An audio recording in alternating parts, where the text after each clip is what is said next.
Good morning, everyone. Welcome as you start coming on in here on Substack, on YouTube, on Twitch. I'm Nick Paro, not your dad, joined by my good friend Walter Rhein, protector of Labradors, and our guest co-host Evie Bateman. Hello. And today we're doing a special episode here on Sick of This Shit Publications for Notes of the Week. We're joined by our first of two candidates today, Chris Armstrong for Wisconsin CD7. It is good to have you, Chris.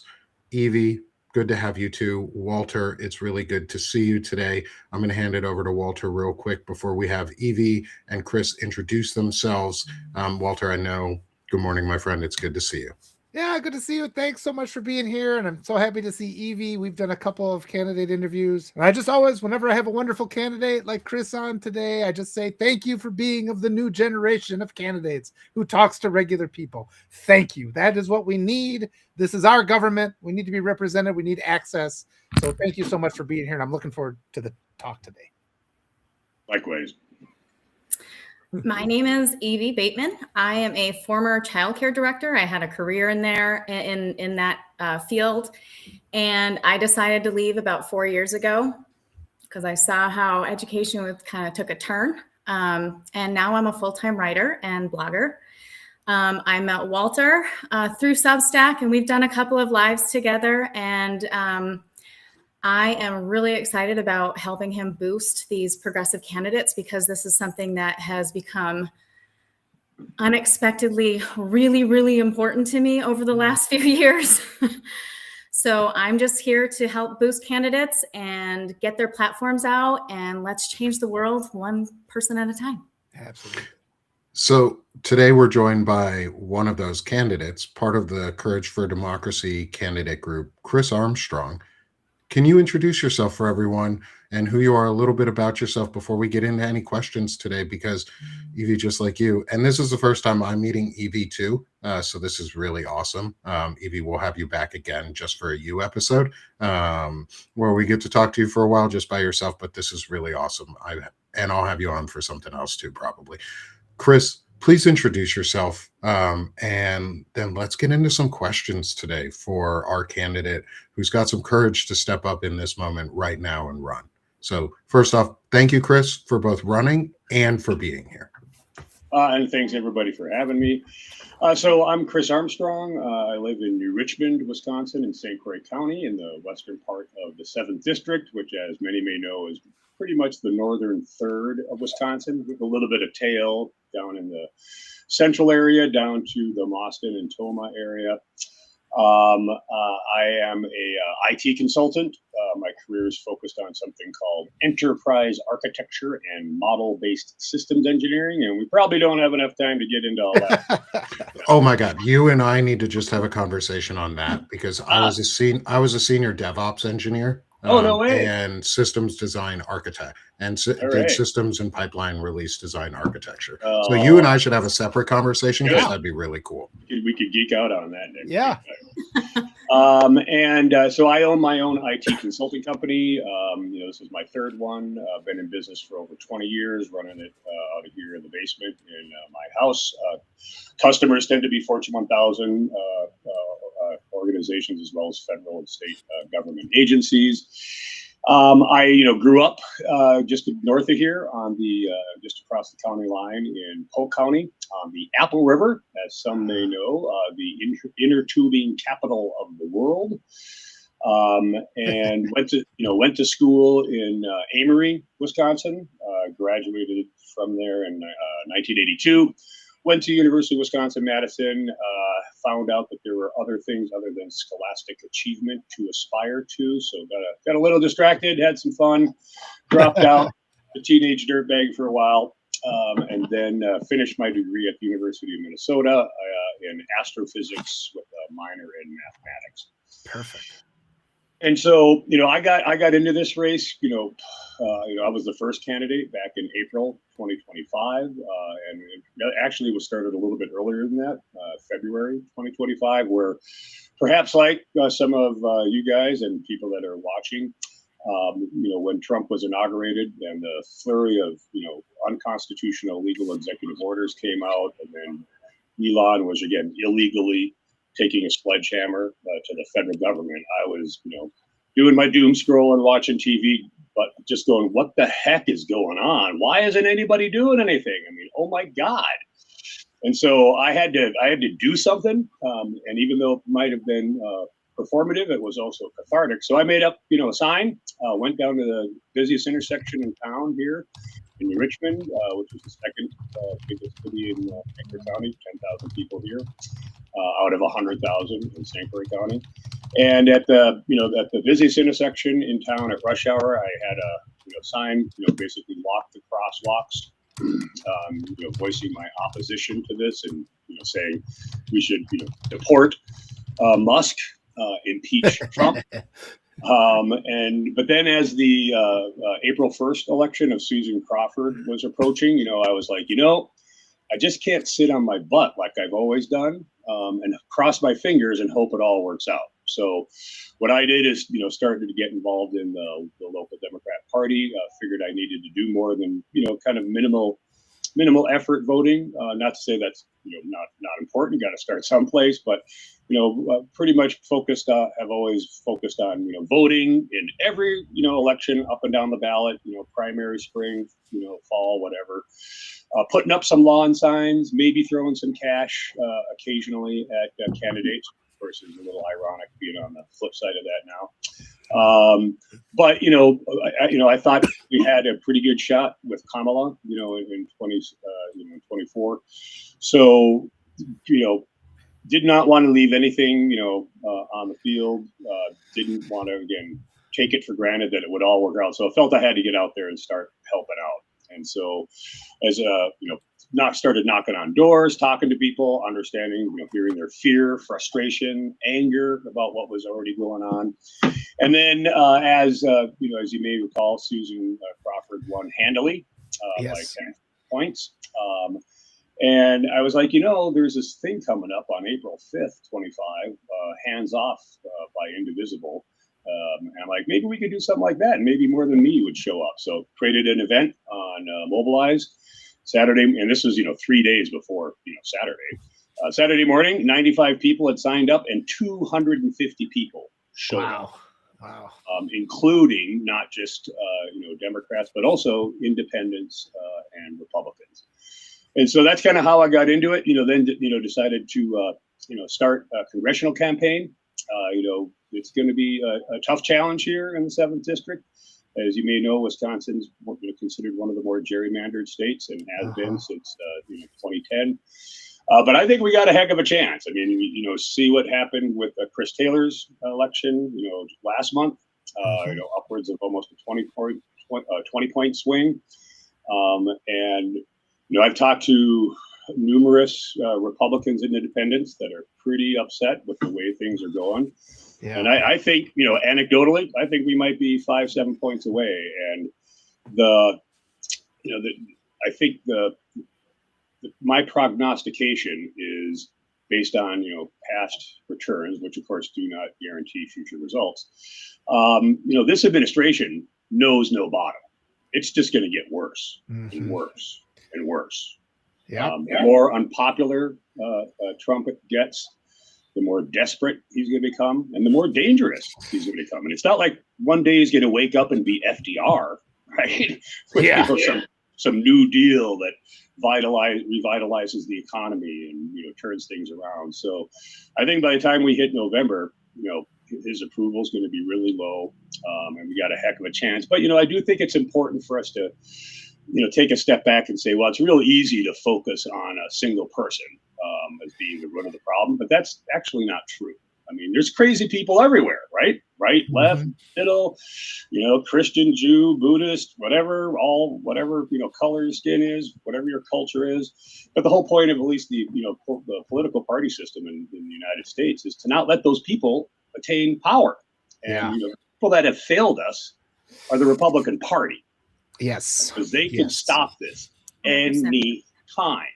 Yep. And I think in the 7th District, people are looking at what the heck has Tom Tiffany done for us here over Yeah. the past number of terms. I can't think of a gall darn thing. So I think people are really looking for a change and someone who's going to speak up, step up, and push back. And let me just say, am I going to? I guess I'm good. Tom Tiffany is important because he's running for governor now too. So I think your district is super critical. Where as much as you getting into office in Congress, we also need to prevent Tom Tiffany from getting into office as governor. So the more we can just kind of leverage that and make it part of your campaign, because exactly as you said, they've done nothing. They blame us for everything. They make us feel shame when they're all these awful things that they are affiliated with.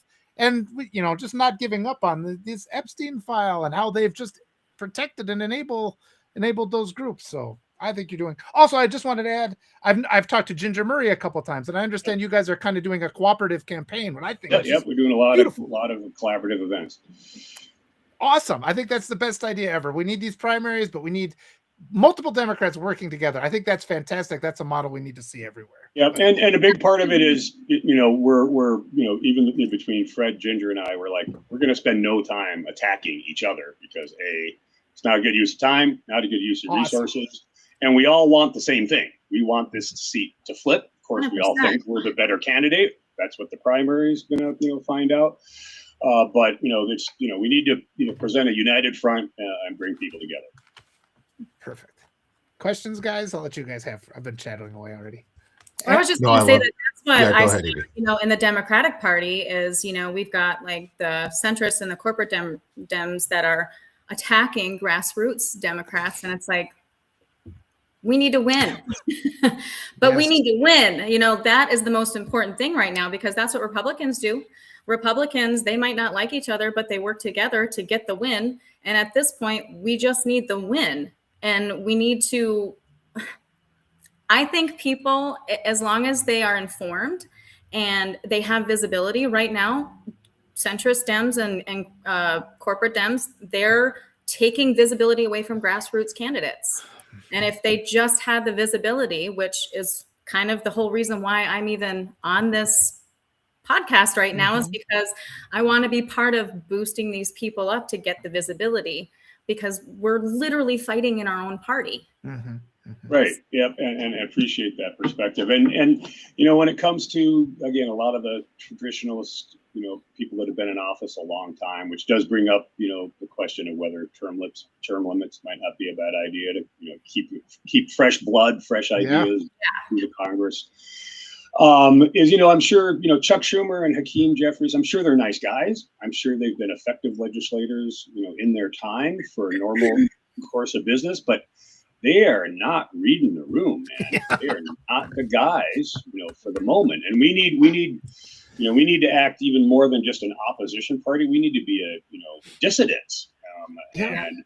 And we need to, do more than, write strongly worded letters. And I want to give people credit that things I think have improved, a little bit, but we need people that are willing to be bold, fearless, relentless, innovative. And, one of the things that probably comes from being within any institution for a long, long time is you just accept the ways of working as being normative. Yeah. We've always done stuff, and, not to plug the outsider, perspective too much, but, having not been, stultified or calcified by the institution, there's really nothing we should be leaving on the table when it comes to ideas about how to, not just push back, but, provide leadership. Trying to guide people on where we think our vision, of the country is. And, I've kind of developed a litmus test that I still find effective to this day. Namely, if I think about doing something and it makes me a little nervous, well, then that's a sign I should freaking do it, and do it right now. So this hesitation and timidity and lack of courage, I just don't think is helping anybody. So digging in a little bit on that, on courage, right now we're seeing, and because of your background as someone in tech, we're now seeing the attempts to create a technocracy and the attempts to move past constitutional order and into more of a feudalistic order from these tech bros and robber barons. At least that's my read on it. We have some people who are really extreme. We have Peter Thiel, we have Alex Karp, we have folks who are in Palantir specifically, in companies like that, that are creating an institutional bond of necessity for them. What will you do when elected to prevent privatization of our individual data, of our rights towards tech expansionism? Because they want to accelerate and expand without regulation and rule. What will you do to prevent that? Well, I think regulation, certainly essential. Whether it has to do with use of social media by children, how organizations collect data, what they do with that data. My big picture perspective is I've kind of felt that evolutionary wise, the human species just isn't quite ready for social media and how to process it and how to handle it. What's interesting about this is that, despite being in IT for, 30 plus years, it really wasn't until my campaign that I started getting into social media. So I've been in some ways, self-isolated from all that stuff. And my kids grew up just on the edge of it where it was starting to become a thing, but not a huge thing. But, I worry about this, obviously, not just for all of us, but future generations. I'm a grandfather for the first time, and think about what kind of environment and future is my grandson and going to encounter moving forward. I'm a big fan, of trying to unplug, detach, touch the grass, go out into real life. But I think, I don't know, a part of it is we need to raise taxes on these people, and because if they've got extraordinary amounts of money. And I'll not being a finance guy, but sometimes it mystifies me how these people can be worth so much when they're not actually making any money, but they're doing incredible damage. And you guys probably are familiar with, there's some new legislation in California about a billionaire tax or something like that, and those people are pushing back pretty hard at it, which is I think pretty revealing. I mean, the only reason you push that back is because you feel entitled. Well, I deserve not having to pay taxes because I'm a job creator and a wealth creator. And my thoughts on that is doing it at the state level is going to be pretty tough, because then that will just set up bidding turf battles like for NFL stadiums and stuff like that. And that we need to really need to do that at a national level. And if these guys are threatened that, hey, we're going to leave the United States if you don't give us what we want, I'm like, well, let me hold the door open for you. Partially because I don't believe them. And if they want to go someplace else to do business where their tax liability is better, I don't think they'd enjoy, access to the same kind of market and the talents, innovation. But it's a free country. So I think there needs to be again regulation on the investments that are being done, particularly around AI and data centers. As an architect, I need to be thoughtful a little bit about just not discounting the possibility that this stuff might be useful, but I do have great concerns about environmental costs, impact on the electrical grid. Again, the pervasiveness that this is going to possibly go throughout our society. What's the likely outcome going to be if it works out reasonably well without a lot of collateral damage? Is increased productivity, right? We've seen productivity increase, particularly through IT and technology, many-fold over the past many decades. And so if this happens with this, although having been a part of the IT business, I've seen these hype cycles many times. So I think, there is a non-trivial possibility that the AI bubble, it's gonna burst sometime. When it's gonna burst, what the impact's gonna be, hard to say. But if we're going to be increasing worker productivity, how about some of that? Those proceeds go to help supporting the workforce. Who just continuing to make the executives and the shareholders more and more money. I just have two things to add to what you're saying as well, just because I know, as a former educator myself, these are things that I saw at the early education level before the study actually came out. There was a study, Dr. Jared Cooney-Horvath came out. He's a cognitive neuroscientist who studies human learning. And he said that Gen Z is the very first generation that is not outperforming their parents cognitively. They are lower in attention, memory, literacy, numeracy, executive functioning, IQ. And it all happened, he said that the study started in 1962, and we have all this data of every generation being smarter, more cognitively capable than the generation prior until about 2010. And when they gathered all of the data, they found that around 2010 is when technology was introduced into classrooms. And then it just took a deep dive, like it fell off of a cliff. And it has literally harmed our children. And this is something that, like I said, I have seen at the early childhood education level. I think technology needs to be the hell out of classrooms. It doesn't belong in classrooms. I don't find anything that is beneficial for technology in the classrooms. I think that, we had as a millennial, I was born in 1982. We had our computer lab, which was about, 45 minutes to less than an hour of computers. Now kids are on computers for 4 to 5 hours a day. Yeah. And of those 4 to 5 hours a day, they are losing 38 minutes of information. They're not retaining it because they're just skimming. Their brains have been wired to skim. So that's the first thing that I feel, when we're talking about technology and how we're going to handle regulating and things like that, I absolutely think it needs to be out of the classrooms. The other thing was the data centers. I live in Texas. We're running out of water. Corpus Christi is set to run out of water next year. And right now, throughout Texas, we have 140 data centers projected to be built by 2030.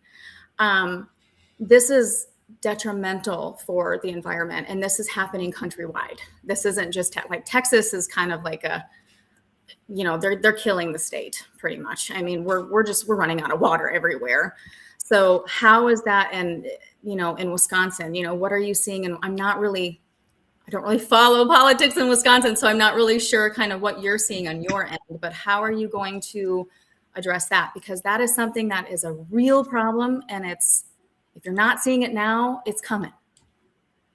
Yep, and Walter, I'm sure you could pipe in a little bit, being a native here, but there's been a number of deals that have come to light where municipalities have entered into non-disclosure agreements with data center developers that not even the council knew or any of the population knew, and when that came to light, there's been significant pushback. And and what's interesting, as you guys probably know, is this is an issue that cuts across partisan ideology. It's a Republican, Democrat, independent concern, and to the extent that the Wisconsin state legislature, which is still in Republican hands, is looking at some pretty legitimate legislation about, for example, no more non-disclosure agreements, and you can't build some of this stuff without local input, which is a little different than public service commission stuff. Yeah, they're cutting voters out here. Yes, and people are pissed, and they're pushing back, and many of the developments in Wisconsin have stopped. Yes, either suspended or canceled, and so it's pretty clear. The population is very, very, very suspicious and very much against this. And of course, one of the possibilities of why Wisconsin's a particular area of investment is we have a lot of water. Lake Michigan on the east side, Lake Superior on the north side, and in particularly the much of the northern part of Wisconsin. You can't really walk more than 2 or 3 steps before you walk into a swamp or a river or a lake. And then we're often we're really concerned about the demand on the electrical grid. Some hyper data centers that are being considered in Wisconsin that by themselves would consume all the same amount of energy as all households in the entire state. Yeah. That's So, go Walter, ahead. before you jump in, I just wanted to make two quick things. Want to go back real quick to the idea on the tech in classrooms, and our friend Naida Green brings up a really good point, and I absolutely agree on it, because it is really important, especially with kids with disabilities, is the ability to use tech as a equity tool to ensure that kids who have learning disabilities or who have needs for it have access to it. But I do tend to agree that the use of tech is way overused these days in classrooms, and those who don't need it shouldn't be using it, because it is disruptive to their learning and their ability to focus. You can see it in your own kids. If you take their tablet away for a while, or you make them go outside and do that more often, and they're off their screens more often than not, they tend to be, at least mine anyways, tend to be much less aggressive, and they Less have anxious. less anxious. They're more kids, and they act like what I remember being like as a kid. And that may be trying to project my childhood onto them, but I remember a good childhood, so I want to project that towards them. Well, there's data that backs it up, though, Yeah, as well. yeah, no, absolutely. Not Yeah. pushing back that tech itself is bad Yeah. in classrooms in many ways. I think totally agree. I just want to make sure that we call out the ability for equity, because that, in my eyes, like, that's the goal, is equality and equity. I wanted to ask Chris, you were talking about like the non-disclosure agreements, and Walter, you and I have both interviewed Brittany Jones, who is one of the Courage for Democracy candidates running for governor in Oregon, and she spoke about the use of treaty law and the ability for treaty law to be used to prevent the building or slow down and ensure that these building permits and these data centers and other environmentally damaging buildings go through rigorous treaty law review, and we're not using that. As a member of Congress, you have the power to create law and ensure that we have laws on the books. How would you ensure that you are, for your district and for the broader good of the U.S., how would you ensure that you can use congressional law and treaty law that we have to prevent these types of non-disclosure agreements, these destructive practices towards the environment? How would you see your role in that as a member of Congress? Well, of course, that does have special resonance here in Wisconsin, particularly in the 7th district, where 7 of the Wisconsin's 11 federally recognized tribes are in the 7th district. That being said, I may have missed the memo, but I have not heard of any proposals of data centers in northern Wisconsin and of what's also known as the ceded territories. I think that's the treaty of 1854 or 42, forget exactly. But on that point, on a different issue, one thing that is of concern to us up here in the North Woods is the Enbridge Line 5, that's coming from Canada going through Detroit, and it's illegally been going through the Bad River Band Indian Reservation for about 13 years now, when the band did not renew their lease, and now they're rerouting it around the reservation, which is technically outside the boundary, but it's still in the ceded territory. And so, we just closed a comment period on Saturday for the Wisconsin DNR on public comments about, so you're technically avoiding the boundaries of the modern reservation, but you're still going through the ceded territory, which guarantees tribal members rights for hunting, fishing, gathering, and in northern Wisconsin, like in same thing in northern Minnesota, again where we've got some controversy over mining, which I think is a horrible idea. I mean, and the problem is there's just too much water. There's water everywhere. and it's all interconnected, through the water table and the Yes. bedrock and the streams, and so didn't directly answer your question, Nick, but people are considering that tribal rights that were guaranteed in treaties can be possibly effective. I mean, it remains to be seen, exactly what's going to happen. But I just don't think we should leave any stone unturned. But this might be, again, like I said earlier, one of those few issues where there seems to be bipartisan consensus. We might find that even some of that when I get elected and seated, introducing some federal legislation on permitting and non-disclosure agreements. Very much in some ways like non-compete agreements. I understand why a company would want to not tell their competitors what they're doing, but at the expense of transparency and visibility when there's state and federal funding available, I just think it's a non-starter. Well, I think one of the issues though too, and you've kind of addressed it, is the messaging issue where we've had all the local newspapers have been bought up. They try to push things through where people don't even know. I saw that Charlie Barron's, he's a Wisconsin comedian.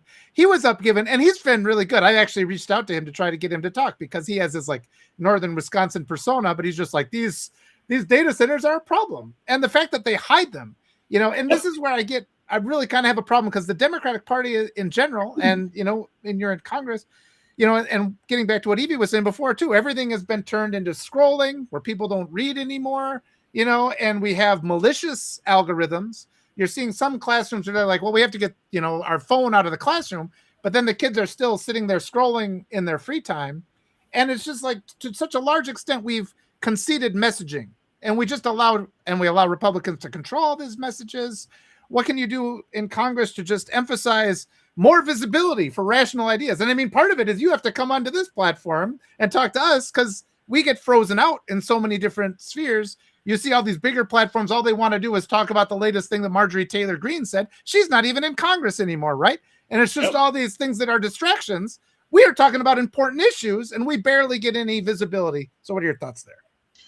Well, again, I think transparency is pretty darn essential. One of the things that's been, been happening in Wisconsin and other places across the country is diversion of public education funding to private schools. That's right awful, yeah. Through the voucher program. And one brilliant idea, how much of a difference it's going to make, but hopefully it's a step in the right direction. Is personally, if you want to send your kids to parochial private school, God bless.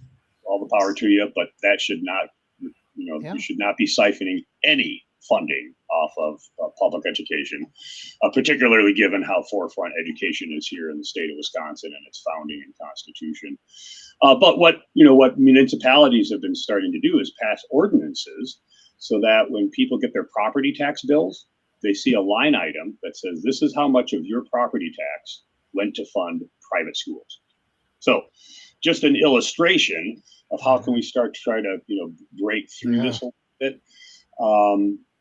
As a for whatever it's worth, as an enterprise architect, a big part of effectively managing the IT assets of your organization is good governance, which is again a decision framework that is trying to give all stakeholders equitable rights, and it's driven based up from the Organization of Economic Cooperation and Development, a UN organization. Transparency is the number one thing, which is how can you possibly govern and steward your investments and assets and the outcomes you want if nobody knows what's going on? And of course, other dimensions have to do with fairness, accountability, so on and so forth. So, that's part of what's interesting about, stepping out of my comfort zone in, architecture and governance, and then into, politics and government, is there's a lot of similar principles, in mind, including that your governance framework is supposed to be based on a set of principles to guide your decision-making as there are different regime changes in your company, to try to provide, a lodestone, going forth and some, balance and anchoring. And in the United States government, those set of principles, it's called the U.S. Constitution. Mm-hmm, mm-hmm. And we accountability to that and alignment with that, I think, is something that we have to maintain our focus on, which of course is why, as a part of the Courage candidate community, we got to start with accountability. Going when I get elected, I'd be happy to work, as they say on TV, right? Reach across the aisle to work with my colleagues on the other side on common sense legislation for the benefit of the American people. But there needs to be one really non-negotiable prerequisite, which is you got to help us get this guy out of office and all of his henchmen. Because what is the point of passing any new legislation when these guys ignore the law? Passing new laws just makes no sense when the current administration is lawless and nobody is doing anything about it. Yeah. So perhaps they counted how many times Pete Hegseth lied under oath the other day. And I thought to myself, when did we quit arresting people for that? Right. When is this like okay? Like, oh yeah, they're breaking the law. It's a day that ends in Y. I guess let's go on and talk about this great new federal program or blah blah blah. And on that topic though, it's like, because we've been talking about more pressure in our state governments, because obviously the federal government isn't doing anything. How do we apply more pressure on the state? And also, I want to get, because with your background, I'm more concerned about election integrity, and talking to the election experts who say there are big red flags about what's been happening in the last few election cycles. And you, as a data guy, they're saying the issue is, it's in these machines, like malicious programming in the machines. What are your thoughts on just doing audits? I mean, the Republicans talk about election interference all the time. Why can't we say, okay, yeah, that's it. Why do the Democrats deny it the same way Republicans deny, climate change? Democrats are like, well, that's not an issue. It's like, preserving the integrity of our elections is an issue. We should be cracking open the machines and just making sure everything is operational before every election. Doesn't that make a little bit of sense? What are your thoughts there? Well, I think, particularly like in Wisconsin, I forget how many, towns there are, but it's, the voting system in Wisconsin is incredibly decentralized and deliberately. And in fact, Nick, you might know that having, single points of failure with monolithic systems is, that's the way we used to do stuff back in the 70s and 80s. And some of that's still quite around because, as you know, it's really hard to get rid of technology once it's up and running, supporting the business. So instead of having a small number of huge things that are prone to failure and easy targets, we want to have a large number of small things, distributed across the landscape to handle that. I'm pretty confident that, we are going to have elections this fall, no doubt about it. But is the federal government in particular going to throw sand into the gears? Absolutely. I mean, it's pretty clear they're already doing it, right? With trying to pass the SAVE Act, which is going to, disenfranchise. And again, they're being so disingenuous when they go on the talk shows about, well, you got to, like, what did Todd Blanche say? Yeah. For a restaurant, you have to show an ID. Yeah. You got to show an ID to go to a restaurant. And people are like, dude, you got to stop eating at strip clubs. So but that's not what the SAVE Act is about. It's about, as you guys know, making sure that your ID matches your original name, and if you're married, and change your name and other, sorts of legal changes. It's a huge freaking hassle. Of course, my wife, when I got remarried to her, about 10. This year's our 10th anniversary. Better not forget that. She said, because she changed her name after actually keeping her previous husband's name for like 30 years. She's like, if guys had to change their names, this would be so easy. But, and then, the executive order about, mandating that between DOJ, DHS, and the Postal Service, that they're going to try to come up with a national voter list and somehow get the post office involved in mail-in balloting and banning mail-in balloting. It's pretty clear, and probably don't need to inform you guys or your listeners, but the Republicans are running scared. I mean, they are freaking freaked out. They would not be doing the things they're doing if they weren't overly concerned. But on another dimension of that, the redistricting, is rather troubling, but it's positive, I think, even though it's unsavory. This is, again, getting back to that litmus test. It's like, gee, Republicans are doing this redistricting, again, often driven by the legislature instead of by voters, like in California or in Virginia and other places. But they're, to not respond in kind would have been very unwise, in my opinion. And we can't just keep bringing knives to a gunfight, right? And now the Republicans are like, "What? You brought a gun to a gunfight? What? This is very troubling and very surprising."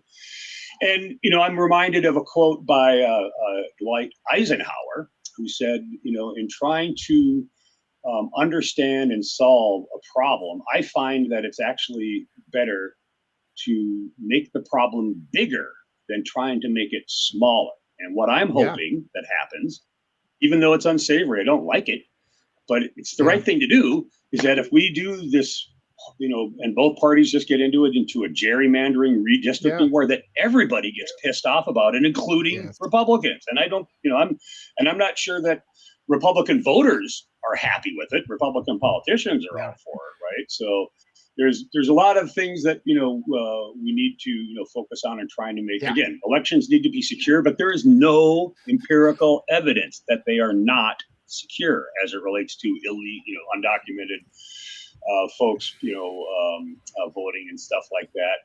When it comes back to the machines, I am not a election counting machine expert. I know IT systems. My understanding is they're generally not connected to the internet.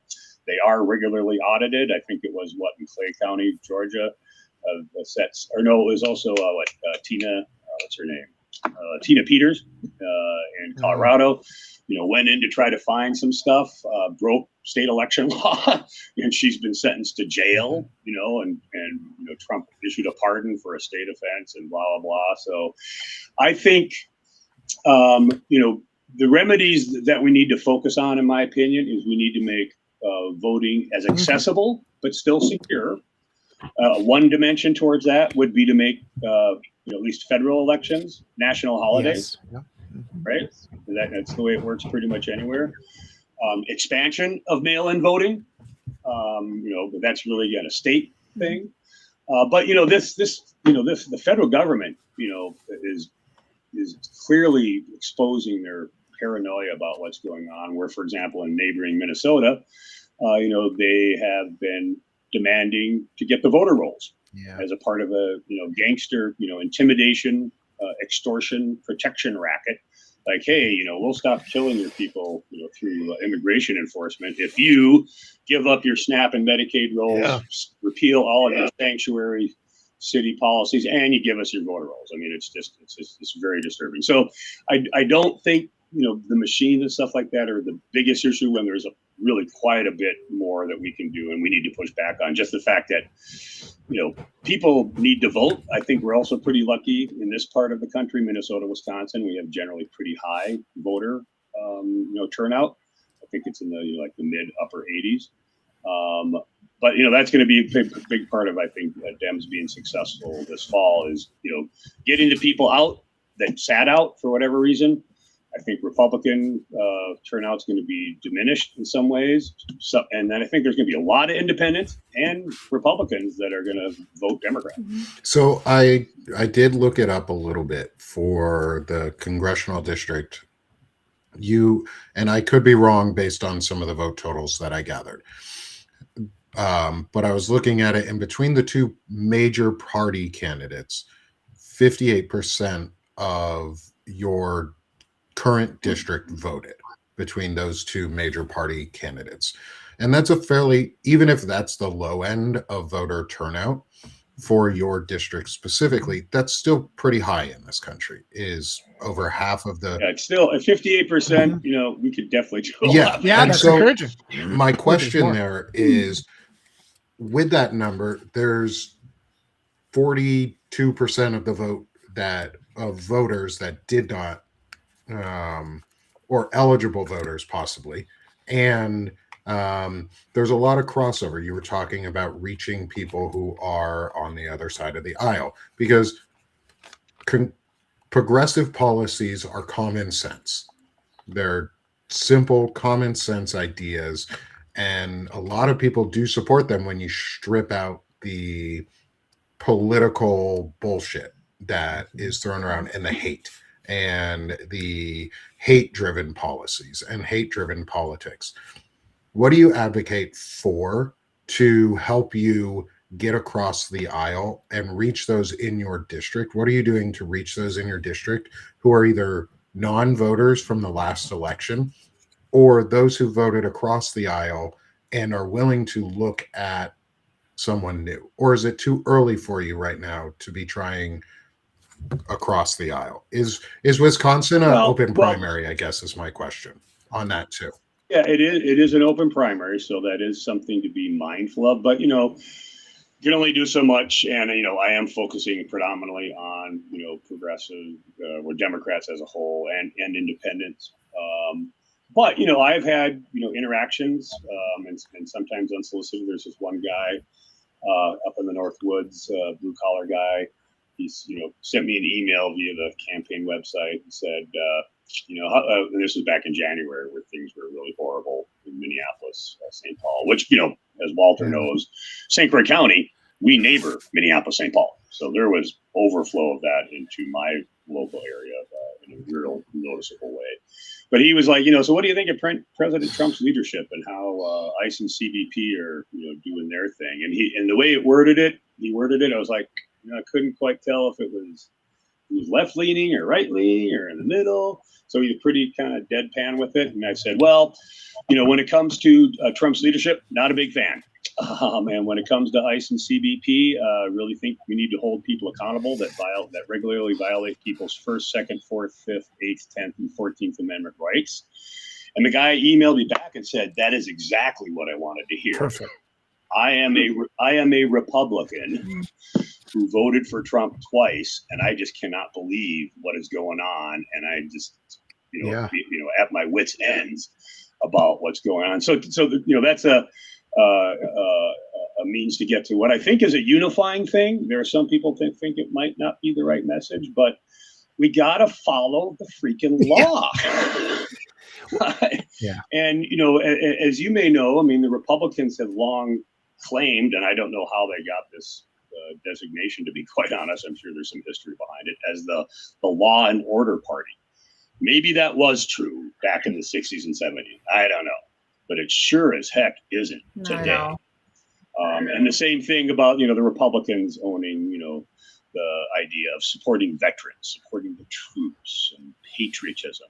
I don't think it really does us any good to say that those are characteristics only of a particular political party. I think those are things that you don't want from everybody.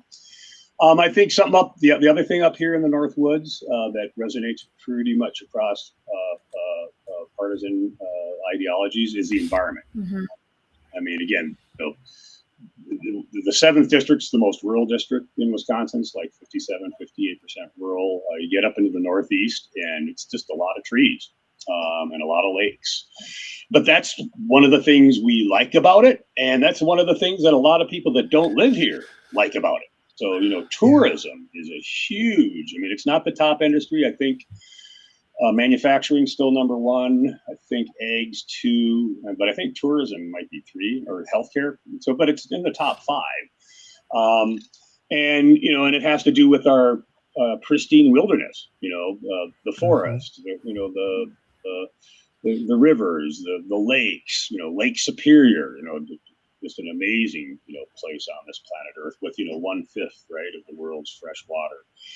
So whether it's during the winter, whether it's during the summer, people really value being able to, like we did this last weekend, it was Wisconsin Fishing Opener.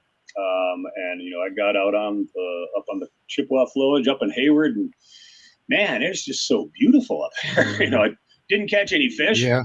But that's really not the point, to be quite honest, is to get out there and enjoy what nature has to offer. And there's just so many sportsmen, so many outdoor recreational enthusiasts. A lot of people make their money off of the tourism. The environment is a pretty simple through line, I think, for And when the mining tailings show up from the industry destroying the boundary waters, it's going to ruin the whole northern part of Wisconsin, and the Republicans just push that through.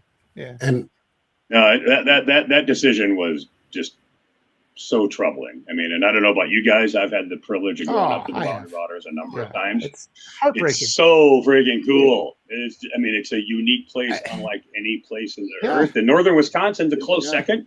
Our kids need to drink water. It's like our kids need to drink water is kind of what we need to run on, and it's really frustrating. Yep. And then the third thing, Nick, is the economy. Oh my God! I mean, if you're a farmer. I mean, and I really don't want to get into chastising people based on what motivated them to vote the way they did when they did, but it is what it is, right? But to have a leader in charge that basically appears from what all the actions of his government is, they hate farmers. They don't actually love farmers. They hate farmers because they're not doing anything. Well, they want their land is what it seems like they're doing. It seems like they want them to go bankrupt so they can buy their land. I think that's a strong argument. That it could be, corporate farming versus family farming. And of course that line's blurring a little bit because farms have had to scale to become more competitive. But, related to that is, the equipment you have to buy now to be competitive, $1 million tractors, you can't repair them yourself. The price of diesel is freaking over $5. We're in the starting of the planting season here. Fertilizer prices are going up. The world, ag market has totally been upside down. And again, that happened from the first Trump administration, destroying those markets. So whether it's the price of gas, I hate that sometimes these really important issues get boiled down to such microeconomic things. But that's something people see every couple times a week, where one of the things I try to keep in balance is that perhaps unlike many of us, a lot of people just don't pay attention to politics the way we do now, and that doesn't mean to suggest we're better. We just might be a little over anxious, and I'm an information, I just cannot get enough information. But there are a lot of people that just don't pay attention for whatever reason. I think we want to try to change that. That's a part of, I think, the vision for the future is we need to say, democracy is not a spectator sport. It is a full contact participation sport. And, you have a stake in this, and it makes a difference. And, could this be a demonstration of, for people that said it really doesn't matter who you vote for, they're all the same and all. It's like, well, actually, it does. That's a majority of the people who didn't vote. They said that either they didn't feel like their vote counted, or they hate politics. I remember, my very first time voting was in the Bush-Gore vote, and they've been screaming that since then. My very first time, I was 18 and I was like, hey, I can vote for the first time. And this is exciting. And then of course, my candidate that I voted for didn't win, but all we heard was, doesn't matter. Our vote doesn't count, blah, blah, blah, blah, blah. And then it's been just a add-on to that every single year since. Yeah. And I keep telling people, no, your vote absolutely counts. You just have to do it. You got to get out there. Yep. I mean, we had county board races here in St. Croix County in the spring election, and one of my associates, he was ahead by 3 votes, and then they did some recounting, and he lost by 2 votes. Yeah. But all that. So, every vote. And that ties into the messaging, though, too. And I mean, we're all got the economic terrorism we face, where we got our backs against the wall so much we don't even have time to see how much we're being oppressed because we're too exhausted. But then we can't get fair media coverage of anything because the media just chases after the guys interviewing the most extreme people on the right. So we don't ever get any conversations. So it's just is kind of this everything we've talked about all the way down to social media, where our kids, they've deliberately taken, the ability to just read a book out of schools, and kids are just, and it's like technology can be used for good, but it's no good to just hand a kid a tablet and be like, teach yourself. It's like we've got people that are just, it's the same. You see that with parents. Like I never gave my kids tablets, because we would draw on things, but it's like I've had advantages where I was able to do that. And it's just so much of our society, it's just this perfect storm of all these factors that are used to steal our power from us. So, but one thing I do think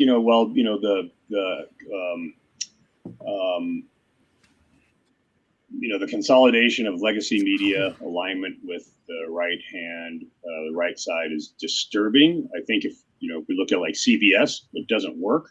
The ratings are down. And one of the things that I think is a really compelling response, not that there aren't some decent legacy teams out there, but I think they're really struggling in a lot of ways, is you guys. Independent media is having a golden age that I think is likely unrivaled in world history. I mean, so getting back to the technology thing, right? The good with the bad, the fact that there's still one liability, which is people can self-select, right? What they choose to get in or which channels they choose to get informed of. But the diversity of, people like you guys, doing the hard work, building audiences, messages, branding. It's really, really, really, really exciting. And I want to give you guys kudos. Thanks, Chris. I want to ask on a question on that because I asked a similar question towards Brittany Jones, the gubernatorial candidate in Oregon, and she would have a different approach because she would be a governor, and she has a very different set of powers than a congressional member, than someone in the House of Representatives, and at the federal level and our state versus federal stuff. However, I think the main part of the question still stands is how would you maintain the connection with independent media to ensure that you are not getting sucked into just the legacy media sphere of outlet information, so that all of our networks continue, and the growth that we're doing with you, the speaking that maybe not us specifically, it would be great if it was us to stay in touch with, but for media itself, how would you encourage the inclusion of new independent media sources into your both congressional run, but also as a representative? Well, I think it's safe to say, I have had, whether this is my responsibility or just the way it works or whatever, but, I have had one interview with Legacy Media, a TV station out of Wausau. It was a great time. They were wonderful. And that's really the biggest so that's the biggest media market in the 7th CD, with the exception of where I live, because we live so close to Minneapolis-St. Paul, we're a part of the Minneapolis-St. Paul media market. So will the Twin Cities, TV and radio stations notice me? Maybe, might after the primary. So, to be quite honest, it has been through independent media that I've been getting 95% of my exposure. So if it weren't for you guys, it's working. Yes. And so, what commitment can I make doing it? Well, build relationships, get positive outcomes. I think that's a big part of it. Am I going to talk to somebody because they shove a microphone in my face? Probably, because I can't freaking shut up. But I think, particularly having channels that get here into the North Woods, so whether it's through, you guys, similar groups, local public radio, stuff like that.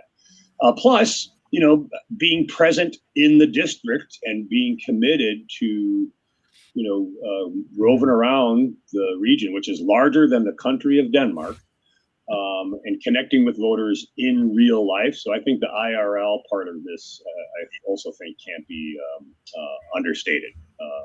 Again, we can take advantage of technology to deal with the geographic expanse, but nothing's better than, being face to face with people as much as we can. So, that's going to be my commitment, is to spend as much time in the district listening to people when the Congress is not in session. However, again, I'm assuming the Democrats are going to take the House. Pretty confident, but again, I had those assurances in the past. But the current Congress, as you guys probably know, Mike Johnson. Oh my God, this is the most unproductive House session in U.S. history, and he recesses the House for unspeakable reasons continually. And so, to me, those opportunities need to be taken, and hopefully we won't have to deal with that situation, come next year. but that, the Democrat, I suppose representatives have this tension about, should I go back to the home district or should I stay in Washington? I think people should have stayed in Washington and made a huge, big deal about why the hell aren't we doing our freaking job? And these are the things that people should need to be talking about. But that, that also kind of gets to your point, Nick, of, is that to get the attention of national legacy media?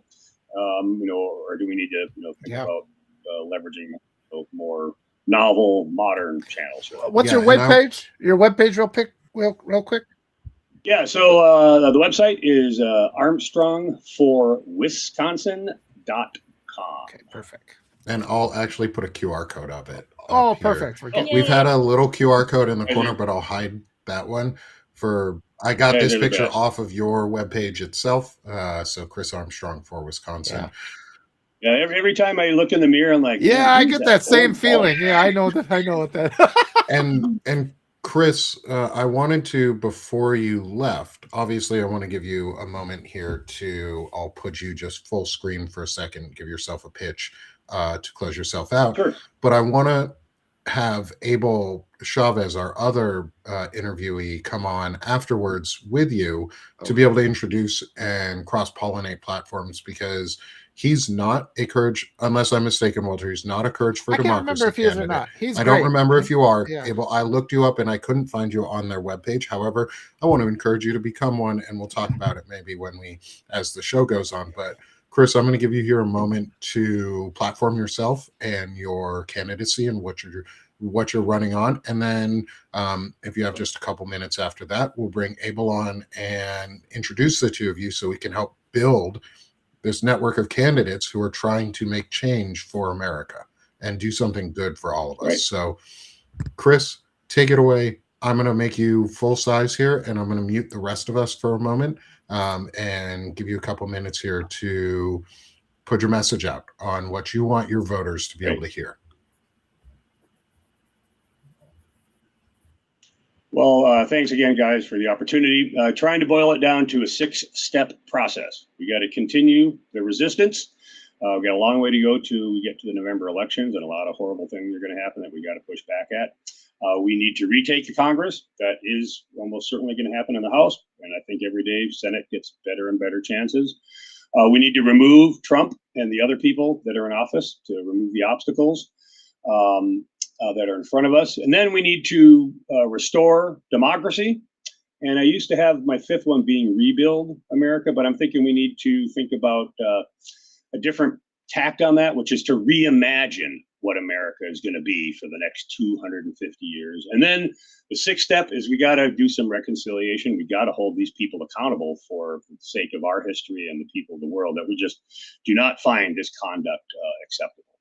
And the way that I think that we'll know whether, the ideas I've got and how I'm going to work with other members of Congress to turn things around here, at least in CD7, is going to be, what's the likelihood that our kids and our grandkids, when they leave after they graduate high school, that they're going to come back to the 7th district to build their lives for their descendants as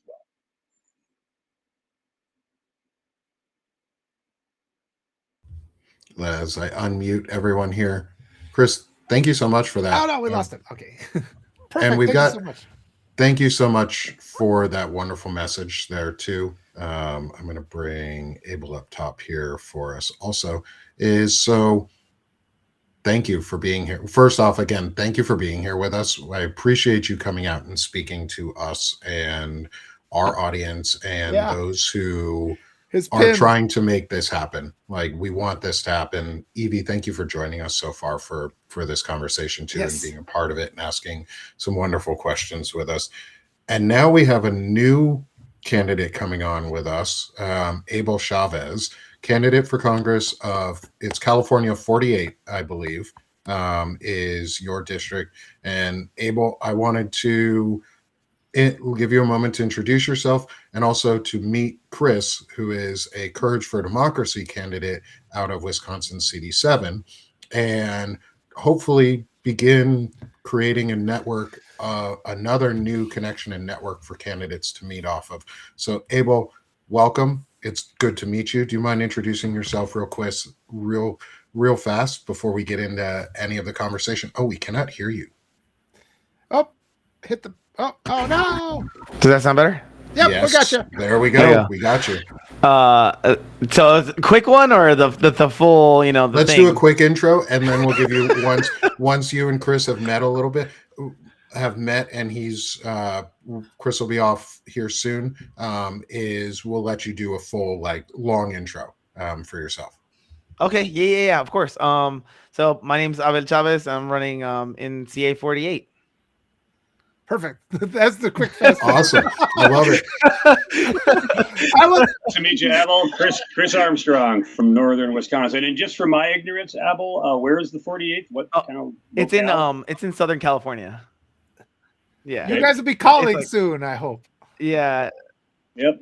Well, for whatever it's worth, my my grandfolks lived in Orange Oh, County, okay. in Corona Del Mar, so I'm kind of familiar with that part of South Yeah. LA.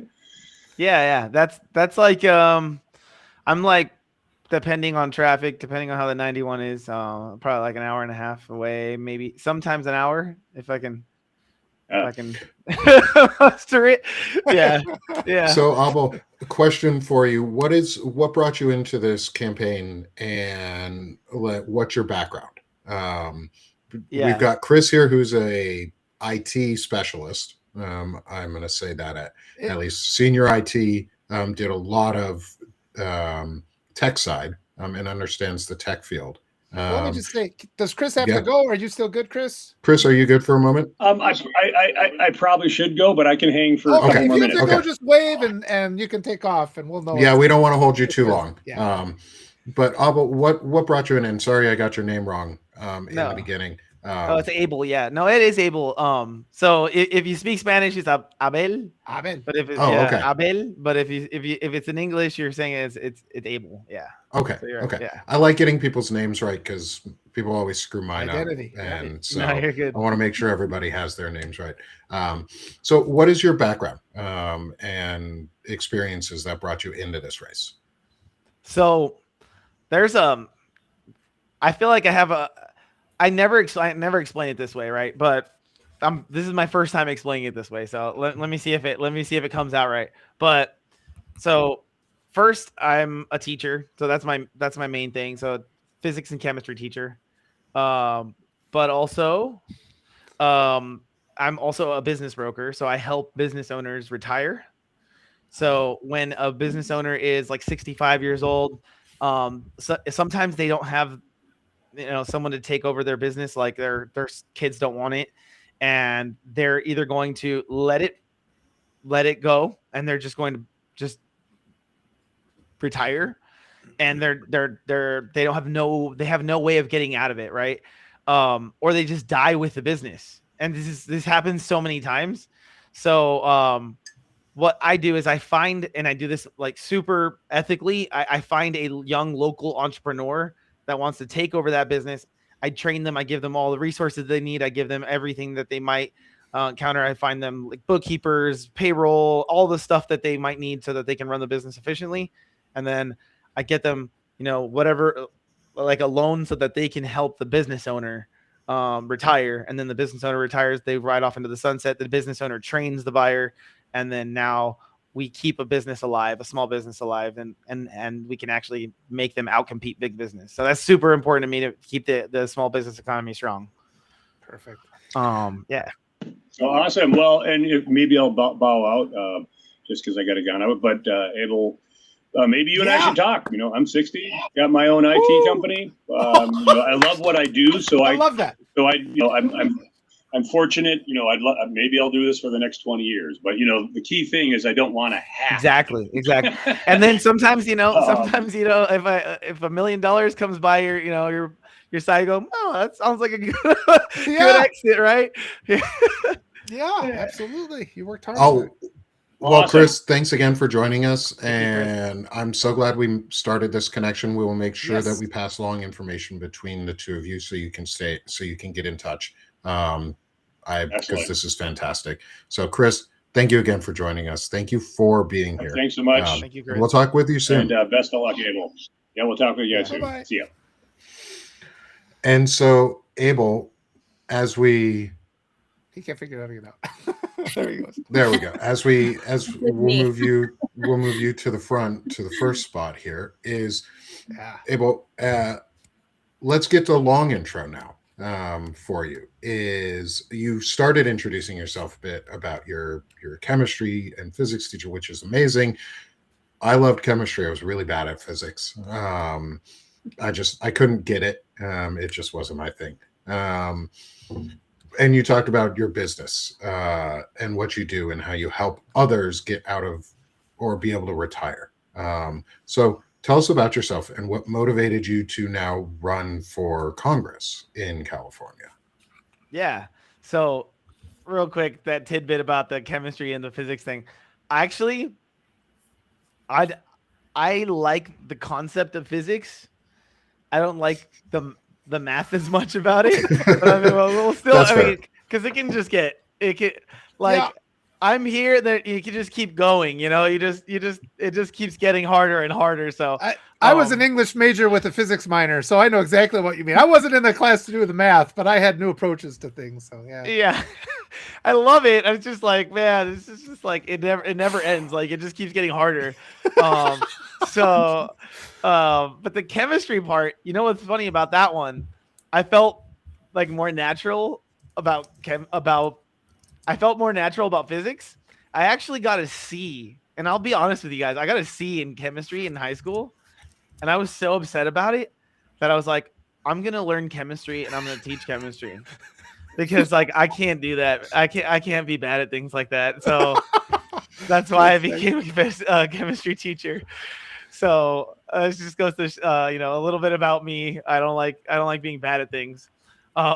But so the reason I started running is because, so I see a lot of things like in my life. I see a lot of things that are wrong with the world, and I try to fix them. That's what I do all the time. Like, and I remember having a conversation with my wife back in like 2019, and I was like, what if I found a job where I could fix people's problems for a living? Yeah. And then people just gave me money to fix their problems. And she was like, I don't know if anyone would pay you for that. And I was like, maybe. And all of a sudden, like, you know, it turns like I fall into this job where I'm helping business owners retire. And that, like, it's like the biggest puzzle in the world, you know, trying to figure out how to get them what they need and get them. So it naturally, to me, everything I've done in my life is fixing problems for my family, fixing problems for my community. I'm a school board member. And so this is not my normal pitch, but I'm used to fixing things. And I actually built my own computer also. So this is my computer. I really like it. Yeah. Yeah. Oh, I love It's got that. a doll in there. Got a doll in there. Yeah. That's fantastic. I've built my own computer too. This is awesome. So Gosh, I think you and Chris are going to have a really good conversation too, and have a lot of fun talking with each other. I know Evie's got some questions from the educational or from anything. Evie, go ahead and take the floor. I don't know. I Stephanie Hernandez commented on one of my postings, and she said, "Can you please boost Abel Chavez?" And I said, "Sure. Let me just dig in. You know, see if he is somebody I want to boost, because I don't just boost people because they tell me to boost people." But after I read your story and, you know, kind of where you came from and what you're about, and I really like you. And I was like, he is good for our country and we need to do this. So I posted a real long little boost for you. And it's making its rounds. People are restacking it and your name's getting out there. And I absolutely love that for you.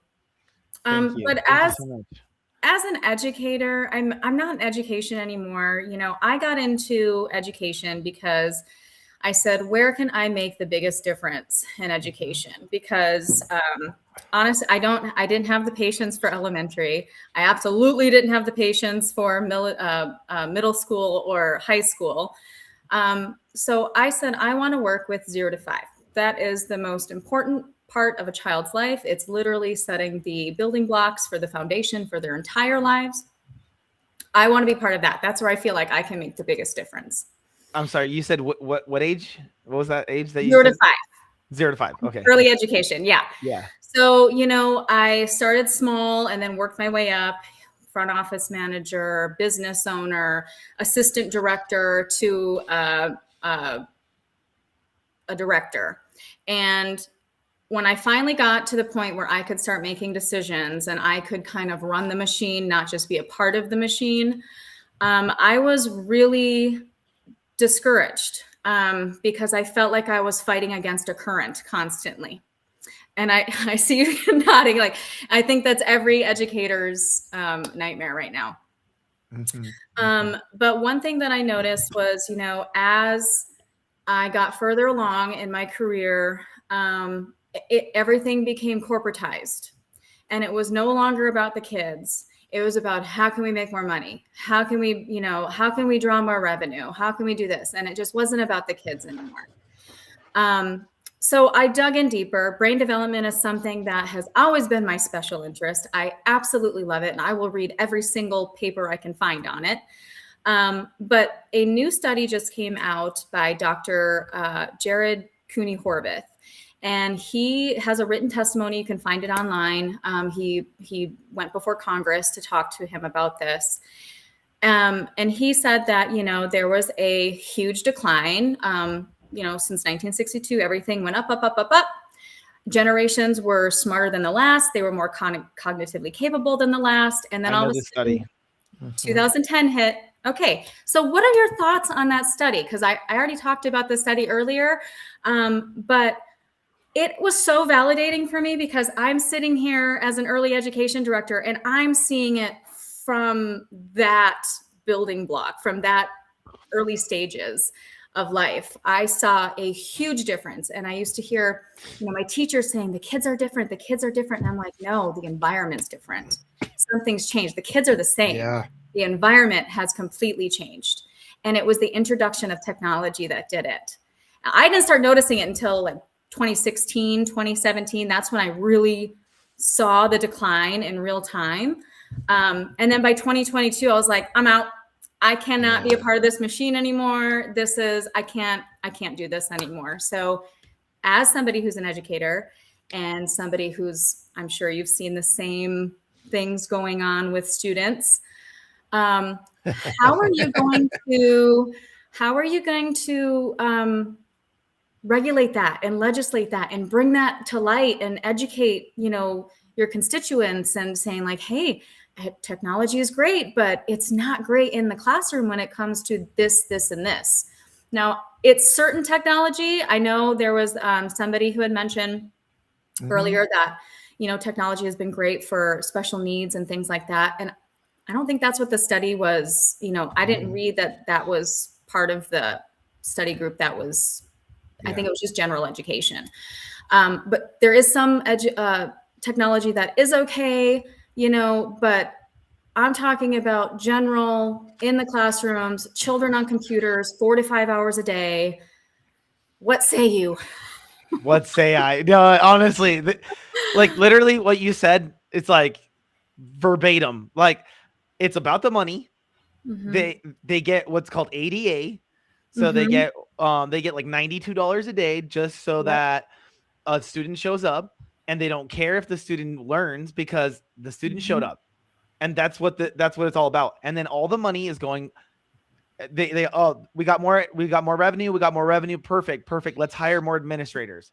And I'm like, hold up. Yeah. When did the administrators teach the kids? Now, I'm sorry, but we keep getting more and more administrators, and it keeps getting more top heavy. And our test scores are going down and down and down and down and down. So obviously it's not working. We need to have smaller classroom sizes. We need to have less technology in the classroom. My entire platform, this is why I ran for school board. And this is why I won in an all red district. I beat out a Republican incumbent. And my entire platform was this, and he had 10 times more money than me. So, yes.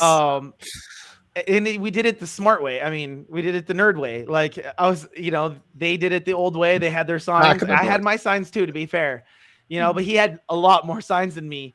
And I said, okay, I'm going to send out mailers to Republicans Mhm. that, their design just looks a little redder, but at the end of the day, the message is the same, but the background, it looked red.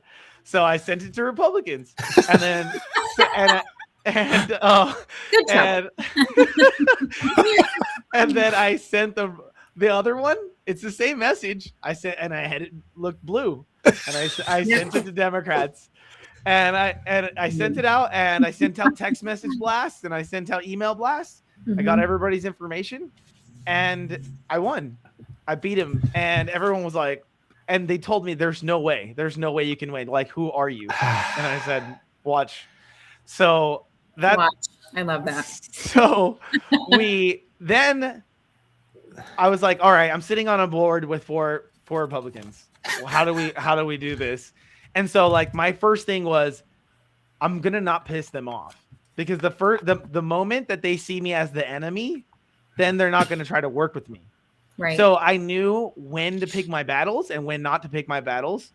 If they said something that I disagreed with, I know I'm not gonna win a 4-1. So I'm just gonna say no. I'm not gonna have my opinion about it. I'm just gonna say oh man, I'm just gonna say no. That's I'm gonna vote against that, but I'm not gonna say anything against you to make you mad. And then when it came down to things that I did want to implement, things that were for the kids, they were like, okay, he's not that bad. He's not trying to fight us. Yeah. And so they actually elected me to be school board president. And that was crazy. And then I was like, look, guys, we don't have any money at this school. We are actually declining. We need more resources for our students. How do we do this? We need a bond. And they hadn't approved a bond in like 17 years or something crazy like that. And so I needed to do it smart. So I decided, let's get the community involved. Let's do a survey. We got a survey. And then the community said, yes, we would approve a bond. So I got community members to say, we need this. And then they came out, and I got Republicans to approve a higher, a little, it's not that much. It's like, I think it was like 30 cents Yeah. per something. I forgot for household or per month or something like that. But it ended up being like tens of millions of dollars for our students. Yeah. And then we have an early college high school now. Oh. So the thing that's really, really cool is that some students are doing great, right? And they really want to learn, but we're putting them all in the same box, and we're teaching them all exactly the same thing. We're making them all learn. And sometimes, I mean, you as a teacher, sometimes if you have 40 students in one class, and I know I'm like concentrating a lot on this, but if you have 40 students in one class and Jimmy is doing something disruptive, you have to correct that first before you can start teaching. And sometimes, the other students are bored. Yeah. So I was like, look, how do we fix this problem? So my plan is, we have this early college school. If you're accelerating through school, you're doing great, then great, accelerate you through school. Our students are now graduating with AA degrees, IGETs, which is halfway through college. So they're saving themselves like $100,000 on college. Awesome. Yeah. And then the other ones. Gosh. Sure, you want to come to Texas? Yeah. Just come to Texas. Come to Texas. We need help. I just want to say too, I'm so happy to see you again, Abel. I had such a fun time the last time we talked. I knew you and I were going to get along because I also have a whiteboard behind me. You can't see it. Just sort of like, whiteboard. Once you showed up with the whiteboard, I'm like, this guy and I, we're in sync. And this is how you get stuff done. Oh, and my household, we're a Spanish. My wife is from Peru. I don't know if you remember that or I said that. We're a Spanish-speaking household here. Yeah, something else you said Abel, and I was like, you said Abel, right. sí, mi esposa es peruana. Yo soy medio peruano. And I just want to say too, like this idea of profit, it seems like so often I come against that, where whether it's school districts, where you got to make choices that make money, like profit justifies things. It also comes into effect with these races, where the Democrats too often are like, oh, this guy's a good fundraiser. You said it before. Yeah, he just wrote himself a check for $1 million. He didn't fundraise. And so it's like, we need to change our focus to have it be people first and not money first. And so what are your thoughts on that, both as it applies to the race you're in now? No, that's That's yeah. I'm gonna get right into that. I'm about to finish her question really quick. Oh, but, I'm like, sorry, I 'cause didn't mean to do it interrupt right. something. No, you're totally good. But I'm about to get into that. So to answer your question about, I think it's about the technology. If you're sitting in front of a screen, they say that you're learning. You're not learning as easily. So students are not learning anymore because their brain matter is not absorbing. They have more gray matter now in their brains, or than they used to, and and this new generation is actually more likely to get Alzheimer's, Yeah. which is super sad. So yes, taking technology out, and then that's the next part. This is the next part. My plan is to create a trades building in every single high school in our community, so that we can teach them how to do plumbing, how to do electrician, and stuff.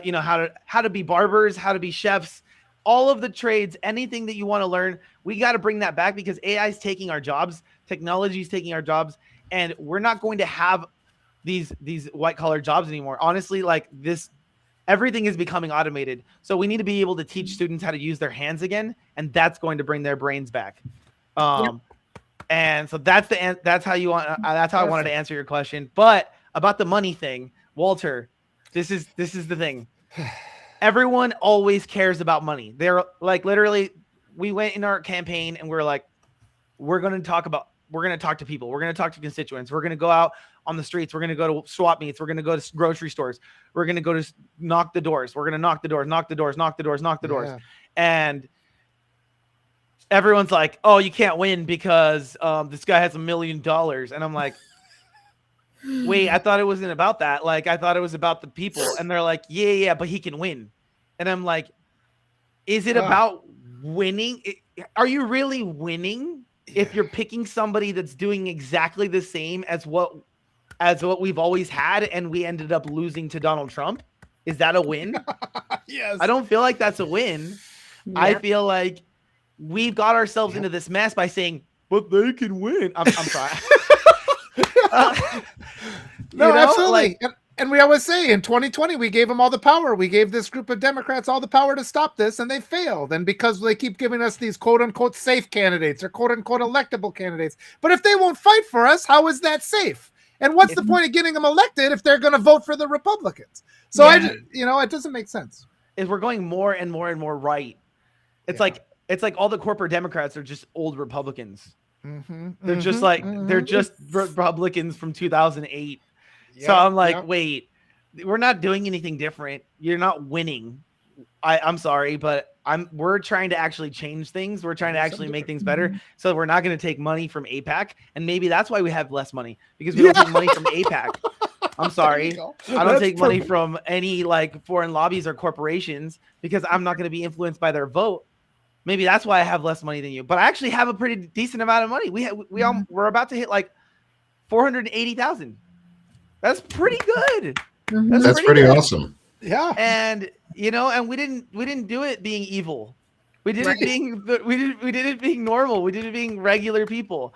And I'm proud of that. I'm super proud of that. Some of the people that are running against me, literally, one of the people running against me, he just got a check cut, from his girlfriend's grandpa for $1 million. And he's just, here you go. Here's $1 million, for your super PAC. And these are the same people that are saying we need to end Citizens United. And I'm like, wait. You just said we need to end Citizens United, yet you're using it against us in this race. Yeah. I mean, you're using this court ruling like talk the talk, walk the walk. I sold all my stocks. I sold everything. And I said, I'm not going to trade any stocks because it's immoral. Yeah. If I'm going to do this job, I want to do it for the people. We're not selling. We're not going to have stocks. We're not going to get money from corporations. We're not going to get money from any foreign lobbies, including APAC. So that's how you have to do it. Because if you're going to elect people that are choosing to do those things, then you're not really winning at all. Yeah. Nick, go ahead. Did you have a question? Yeah, I wanted to, first off, building on some of this is I've been looking at your website throughout while you're talking. And one of the things I want to say is is really awesome to see in your policies section when you actually click on the policies that they're in dual language of English and Spanish. And I understand that that's probably really important in your district because that area of California has a very large Spanish speaking population. I'm familiar enough with California to know where you're at, and I stayed in San Diego area for about 2 months, so I'm roughly familiar with that area. What is the? I know we're going to shift a little bit of direction here because I want to. You've been talking about some really awesome stuff. Education is super important to me because I'm a parent of 2 kids, and my kids are in Arkansas. We're in Arkansas, and we have not the best schools. And we want to have better education. And I know they're dismantling the education department. And that end up being part of my question too, is I'll ask this question and then I'll go into the next question, which is going to be about policing and ICE and the brutality or what's going on in your area and what you would do to prevent it when you get into office to help support your community and ensure that your community is not being taken or beaten or over policed or targeted in any way just because they're a different color, just because of racial profiling and all of that. So 2 questions for you. How are you planning with your education policies that you have? What is your biggest goal or what do you see you could do best in Congress that you could do that you say could take from your time as city or as school board member? What can you bring to Congress to better the education system for America and prevent, say, the white nationalism that's being baked into it through contracts of Turning Point USA, Heritage Foundation, groups like that? Yeah. So I think that basically, I feel like, so this is my little tidbit. What I've learned is that a lot of school board members haven't graduated from high school. And I think that if you're in school board, you should probably have graduated at least from high school. You should know a little bit about school if if you're going to run it. Yeah. But so, I think there should be like a cap where, you should have some level of education for you to be able to run an educational system. So I think it should be like, all right, you have to have at least a bachelor's degree. It's important. But secondly, this is going back to your question about what we would do. So building the trades building is super important. Capping the classroom size, 24, I would say is the max. And I honestly, I wish it was, less. I wish it was 15. If it was 15, that would be great. Making sure that our students are working with their hands more. If you've been in education, it should be about project-based learning. Students learn in projects. They learn with projects. So this hey, I stand in front of the whiteboard. I mean, I use the whiteboard for myself, but I stand in front of the whiteboard and I sit there and I preach. That's, especially with this generation of students that sits on their phones all day, that's not going to work. This phone is significant. This is my wife. This phone is significantly more attractive than whatever the teacher's saying, no matter how interesting the teacher is. So making sure that we're doing things with our hands is really, really, really, really important. But I feel like you asked something else, and I wanted to make sure that I addressed that correctly. My next question is going to be, well, we'll do that one later probably, is the ICE question, because that's going to be an important one. But digging into this education pieces, so I'm in Arkansas, and we would be considered a taker state if we want to use the maker and takers or producers and takers. And we consume more than we produce in our state. Is we require federal funds for our schools. How would you change the current funding system? Because right now a lot of education systems are based on property taxes, which is very racist into itself and very white supremacist adjacent, if not white supremacist policy itself, and eugenics based policies to ensure that rich white people have better education than anybody else. How would you change that system? And that may not be your view on what is currently our education system. That's my view, and I'll ask you, what is your view on that, and how would you change it to ensure that it is more equitable, not just equal but equitable for all students, no matter who they are, across the country, so that we have a better educated population in all 50 states and territories? That's a great question. So I'm going to go to I'm going to use the analogy of sports. If you've ever seen baseball, you know who the best teams are. And I mean, who are the best teams? Red Sox. The Red Sox, the Yankees, the Dodgers, right? The Dodgers, yeah. Why is that? Because Most they money. have a system. Yeah, their system is designed so that you can have uncapped spending. And so the more rich teams always win, and it always happens because they can spend more money on better players. And that's what always happens.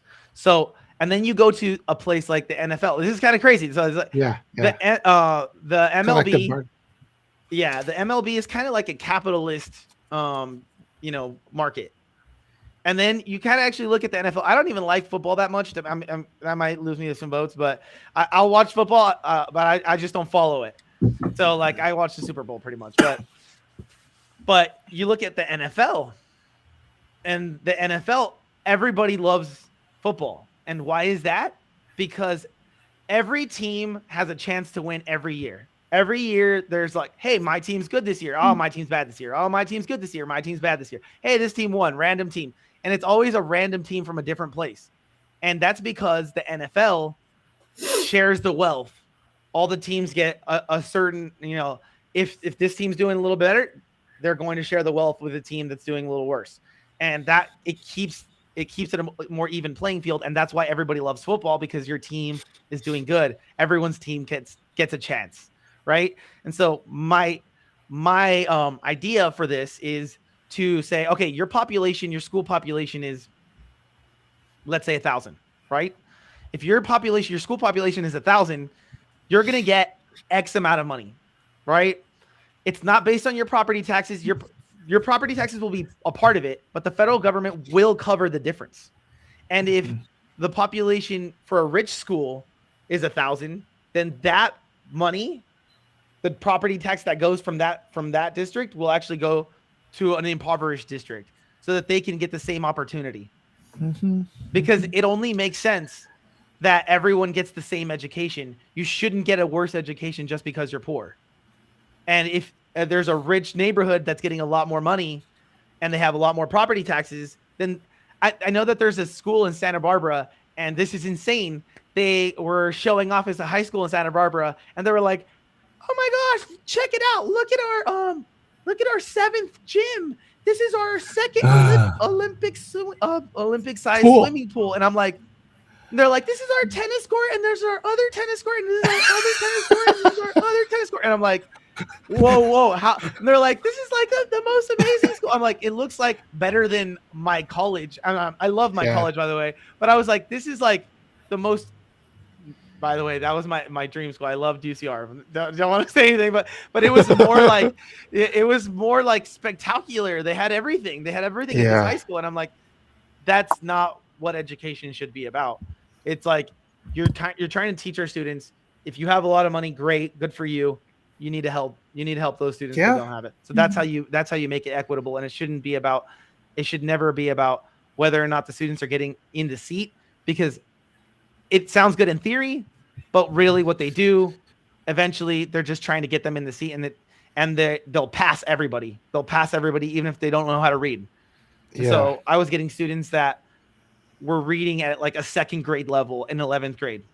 And I'm like, I had to sound out everything. And seeing that here in Texas too, that they're just kind of pushing kids through the system and to the next grade, and they're not ready. They're not ready. And you have, it sounds cruel, but you have to be ready to get to the next level, and you have to learn. Otherwise, what's the point? Yeah. Yeah. And I want to answer a piece of feedback we got in our chat, which is really great, is education is not directly related to spending. I want to push back on that. I think education is directly related to spending, because when we see spending cut Yeah. and children lose access to the tools and they have to go further to get to school, or they just don't have schools, or they then get shifted to homeschooling. If these schools had funding and it was required that you go to a public education institute, not a private religious institute or something along those lines, I would love to hear your thoughts on that, Abel, because that might be a controversial idea, is that all children should be required to go to public education of some sort and get a public education that in maybe they go to a religious school, but that requires crossover into a public education institute for part of it, or homeschooling. They need to be required more as part of the education system, and they need to be much more strict on what it counts as a homeschooling curriculum or not. Is what are your thoughts on that type of requirement for children? Because I know we have truancy requirements and kids have to go to schools, but so much money is being funneled away from public education into privatized education, and I fear our truancy rates are just going to go through the roof with what we're currently doing. How are you going to help prevent those types of things when you get into Congress with an equitable solution? How do you work with what you've got right now to either remove it? Do you believe that it's worth, because I know you're not part of the Courage for Democracy network, or I didn't find you on there, but I would, depending on your answer from this question, you may be able to be a part of that network pretty easily. Is would you impeach members of the cabinet, the entire administration itself, to undo the damage that they have done to our education system and ensure that policies can pass for promoting positive education requirements? Yes. 100% yes. And by the way, I like, this is, I don't want to say anything controversial here. Like when I do something, I want to make sure that it's effective.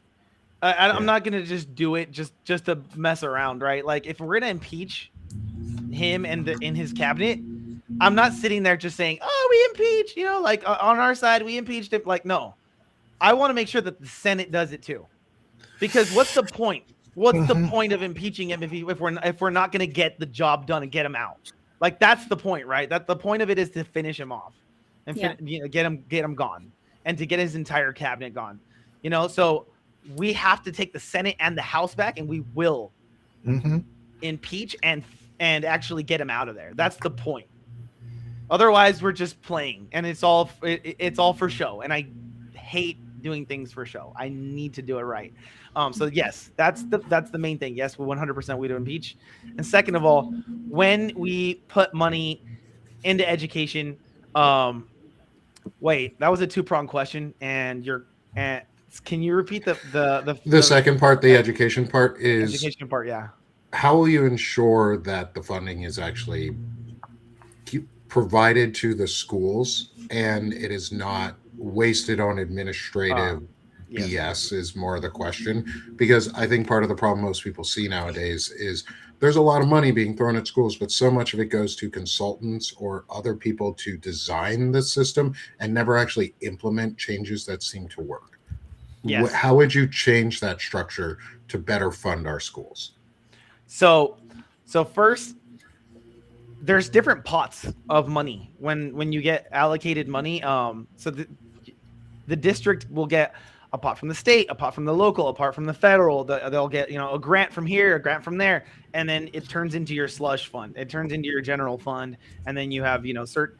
But the important thing is, when we allocate money from the federal government, we get to decide what that money goes to. We can tell them, here, you just have it. You can do that, which is what they've done, but you can also allocate it to specific things. You can say, this money right here is allocated to a building. This money right here is allocated to more teachers. This money right here cannot go to more administration. That's how you do it. So you can actually choose what the money goes to. And this is something that people don't realize. Yes, I don't want to waste money either. That's the last thing I want to do. Like if we're gonna spend taxpayer dollars, we have to know, taxation with representation. We have to know what that money is going to go to. But also to answer your other question about like whether or not we should have private schools or whether or not we should all be publicly funded. This is a two-pronged approach, right? It's like some people do want to teach their kids about religion. Obviously, we have church and state, separation of church and state. But what you need to do is allocate federal funds and to say this money is for federal standards. So you need to teach federal standards at this school. Yeah. And therefore, if you're going to teach students and whether or not you're a religious institute or not, you have to teach them the standards. Absolutely. You have to teach these standards. And and I feel like the standards right now are too, there's too many of them. Mhm. And they're all about science, English, math, and history. That's it. There's nothing else. What are your thoughts on standardized testing? Because I know that's huge here in Texas. They love their standardized tests. And I think we can be done with them. I don't really see a purpose for them anymore because they're not really measuring anything. And then the things that they do measure, the test scores are just dropping year after year after year. So how can we get away from standardized testing here in America because I want to pick your brain. I know right now my mind is going a million different directions, but education is something here in Texas where I'm so fed up with it, especially with this new Bluebonnet program that they're rolling out that has religious indoctrination in it, schooling. I'm just curious, what are the things that we can do to kind of get some kind of balance back? Because I feel like we've swung so far right, and there are people like me that live here that are just not with it, but our voices aren't being heard. I mean, I go to school board meetings. I've spoke at school board meetings, and it's like my voice just goes out the door. Yeah. Just doesn't go anywhere. Yeah. That's another thing. So but I don't know if you guys know this, but like school board members are not allowed to speak to the audience. Oh. So it's like the weirdest thing. So like people will come up to a school board member, speak for their 3 minutes, and then they walk away, and you're not allowed to say anything. And I've seen it happen before where like people will walk up and just say, I don't even want to say the vile things that I've heard them say to other school board members, but you're not allowed to respond. And so you just have to be like, but this is really important. I think there should be a community vote, a community where if someone in the community says something, then it's a good idea, then it should be able to be brought up for a vote. And you're able to do that, but it's like there should be a process. There should be a process that a community member can say, hey, look, this is my idea. I want this idea to happen. And therefore, what do I need to do? Maybe I need to get 30. Maybe I need to get 40. Maybe I need to get 50 signatures from this community, whatever it is, right? But I want this idea to happen. Yeah. And because of that, I want, what do I need to do to actually make that happen? Rather than me just going up here speaking for 3 minutes and doing a vacuous statement that's going to be thrown away. Yeah. So that's that step. And as far as the standardized testing, I'm torn about that, honestly, because on one end, you want to measure success, right? You want to measure how well, people are doing. And then on the other end, it's like, it's not working. So it's like, what do you do? You want to know that like the money that we're using or the teachers that we are hiring are doing their jobs, because you don't want to throw away this, you don't want to throw this away. But at the end of the day, like if the test scores keep going down, we do need to change the system. Like the system isn't designed right. So how do we do that? I think I think the main thing is it should be based on the level of success from the teacher. So like, I think the teacher like should look at the standards, and this should be like this should be a practice that happens every year. The teachers should look at the standards. Like, let's say it's math, the math department. The math department looks at the standards and says, this is what we need to teach. And so they create this test, and they say, obviously math doesn't change that much. I mean, sometimes math does change, but but they'll say, this is what we need to teach. This is our standardized test that we created, that we want to teach. And then and then we actually, I've done that in my school district. So this is kind of like a cheat codes. But that's how we got our test scores higher than anyone in Riverside County. Awesome. Yeah, and I read that about you. That's how I was like, okay, how? Awesome. Yeah. Can I'd like to just go ahead. Go ahead. I'm sorry. I wanted to say, I would like to reframe. I think we have an issue in this country because we talk about, well, parents want to teach the kids this, but we rarely say what is in the best interest of the kids. And I think there's an issue in our country where we don't even see kids as human. We see them as property of the parents. And I think if we start reframing things that way, like just recognizing children are people, because the reality is a lot of the abuse kids endure, it's from the home, and they come to school as a place where we have to identify abusive households. I had a talk with Sherry Dunn recently about how we're in this society of like the husband's privilege, where he wields ownership over his wife, and he wields ownership over and that's like what gave birth to our entire legal system in the United States. We have to do some pretty extreme looking back at all these rules that we hold to be, just traditional, and change that and recognize the personhood of women, the personhood of children. And then once we do that, it kind of becomes a natural thing that we will reform a lot of different parts of our society, including education. So what are your thoughts there? So basically I always go back to Maslow's hierarchy of needs. Like if your students if your students are worried about their food, they're worried about their housing, they have, abusive parents, or their parents are fighting with each other, then they're not really worried about whatever you're teaching them. It's just, they don't care that much. It's like, imagine you this is a horrible example, but imagine if you wanted to go to school the night before your dad, abused your mom in front of you. And now you have to walk to school, or even if you didn't have to walk to school, now your dad takes you to school and you're in this car, it's awkward. And, you got in an argument with him, and he, yells at you, and you tell him something about why would this happen? Why would you do that to mom? Blah, blah, blah. And then now you're out the car. Now, first period. All right, guys, be active, be ready to teach, learn. So this is super important. We actually hired a school psychologist instead of a school resource officer. And by the way, they ended up getting the school resource officer. So I didn't want the school resource officer because, like, we have an early college high school, and all our students are like academically doing really well. There's literally no fights, nothing wrong in our schools. And they're like, nope, we need to spend $200 and something thousand on a police officer to be here. I'm like, make it make sense. Like, but anyway, that's another subject.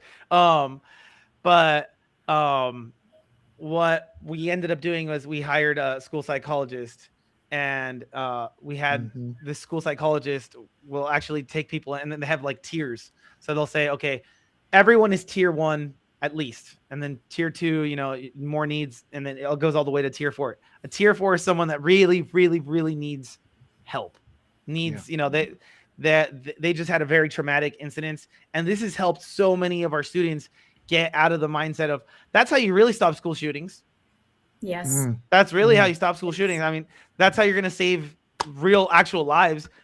You talk to the students that are trying, that are in their heads, that are worried, and that are trying to escape their reality, and you tell them what's wrong, what happened, how do we fix this? How do we fix this? How do we fix this? How do we fix this? And then when they start talking, they'll tell you, and we've solved so many crises that have happened just because of that. So that's how you. And that falls into that. We have all these things in the United States where just there's this code of silence about the root cause of so many of our problems. We just don't even talk about it. And so I just congratulate you. We could go on and on. I know we're running out of time. Yeah, we're running out of But- time. And Walter, that was such a great question Oh, and got to such a fantastic. great point, because what you said there, Abba, was Beautiful. that It was beautiful. children need to be treated like people, Yes. and adults want support and help when Yeah. we have crises and when we have needs, just like children need them. And my mom was a school psychologist. I grew up understanding the importance of that role and the need that schools are safe for children to go to, and being safe means you have people who you can talk to and discuss and unpack your issues, and that is education in itself. And I think we need to start treating that as an equal part of the education, is the psychological needs and our well-being and how we support our children. I'm an advocate that we should have taxpayer funded, not free. I won't say free because that's not what they are, is taxpayer funded meals available at schools for children all year, not just during the school year, but all year, at least 2 meals a day for every child in your district, because it should be paid for through our taxes. We should have access to food, and Kids shouldn't be hungry. I mean, that's kids pretty shouldn't be basic. hungry. How And are I you think going to that would, require and kids I think that to go to school and then not feed them? Like, Yeah. how are they going to feed themselves? Like, it's our Especially job. when they're to throwing, feed them. sometimes They're they're throwing kids. food away. They're Yeah. throwing fruit away in front of them sometimes. Mm-hmm. Yeah. So, Abba, we're hitting right at the top of the hour, and I'm going to do what I did for Chris for you too, which is I'm going to fill you on the screen and give you the opportunity to platform yourself and the work and the campaign that you're running and what you're running for. This has been such a great conversation. I really want to have you back again Yeah. for some other I discussions love too. Abel. I think you'd fit really well into the intelligent masculinity series and a discussion on what it means to be someone who's intelligently masculine and sucks less than most of the other people around us. We have a phrase here that's just suck less. My wife and I say it to each other about like people who are awful, is they just really need to suck less.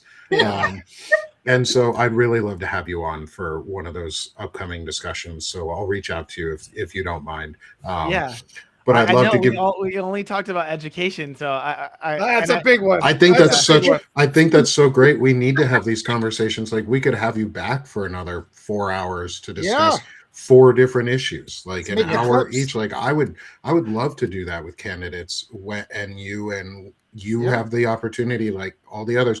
This is for you too. Like take this, use this material, what you talked about. I want you guys to have these platforms, and I want you to have this space. So I'm going to give you a moment here to for yourself, and then once you platform yourself, we'll get into the other 3 of us, so everybody has a chance to promote their platforms too. But this is about you here. So thank you so much for being with us. Thank you for talking with us and connecting with us. This has been amazing. Thank you guys for having me. Absolutely. So take it away. I'll put up a QR code right next to your face so that everybody can go find you and support your work.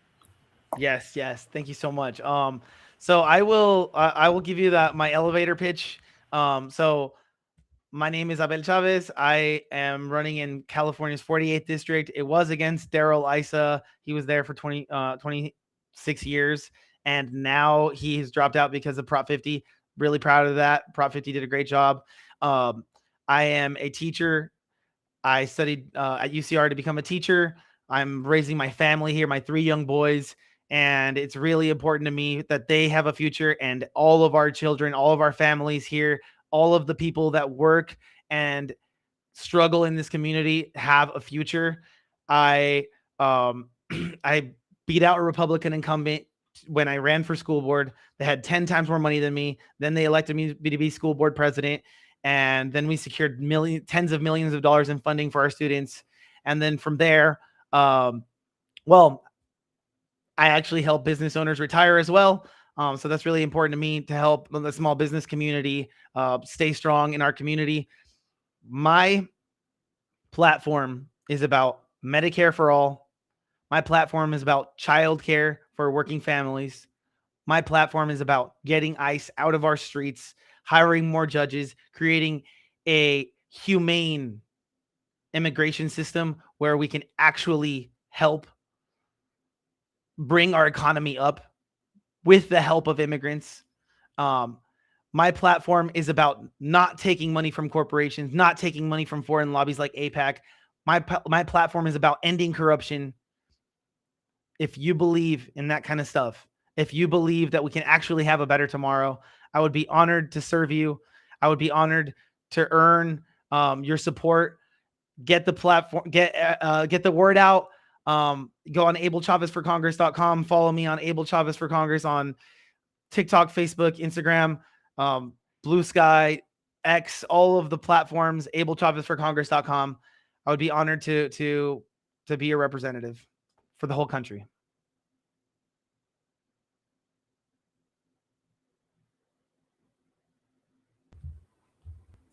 We've got, well, I muted all of us in the background. We've got Walter celebrating as always. Thank you.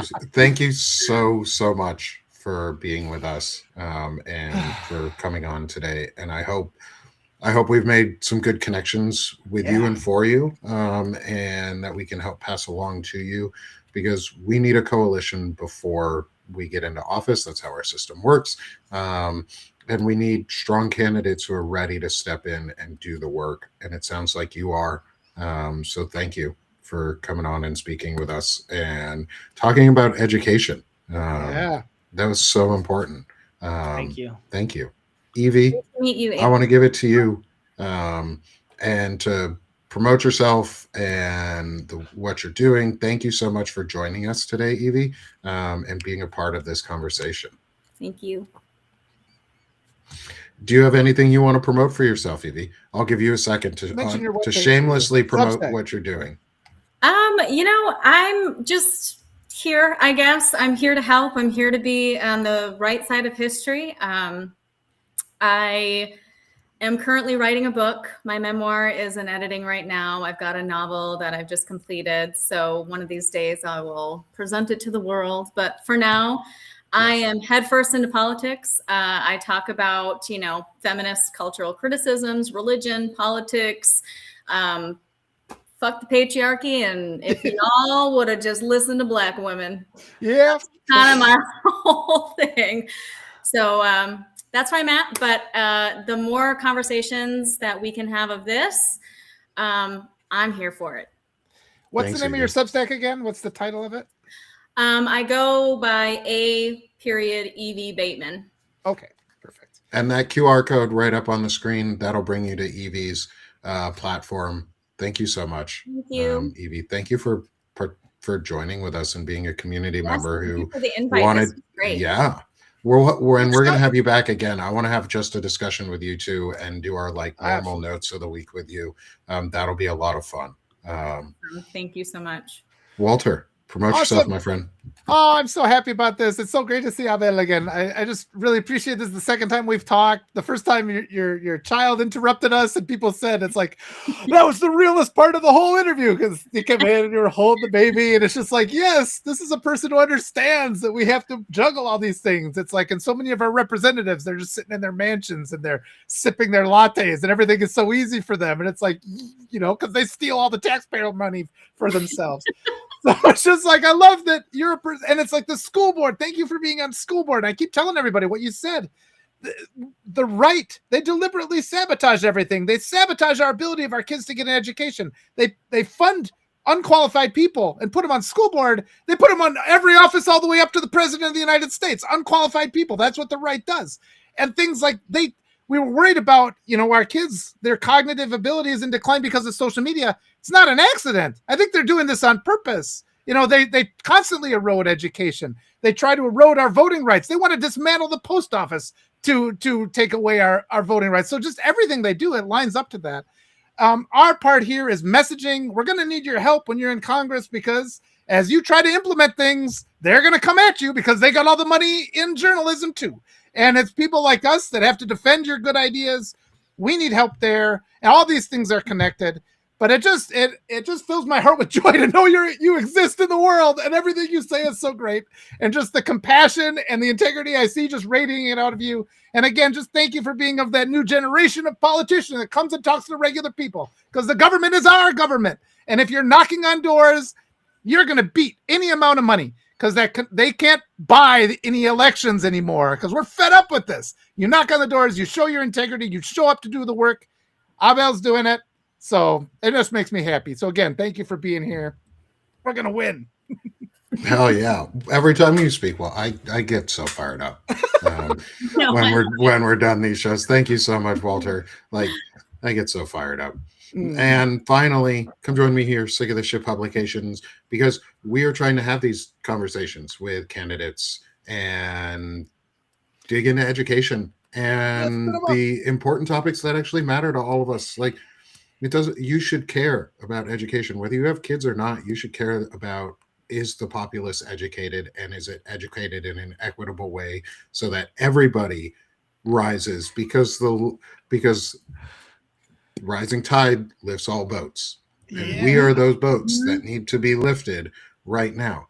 And it's so wonderful to get candidates like you, Abel, and with Chris Earl before you, to get candidates running who are sick of the shit that's going on and who are doing something about that shit.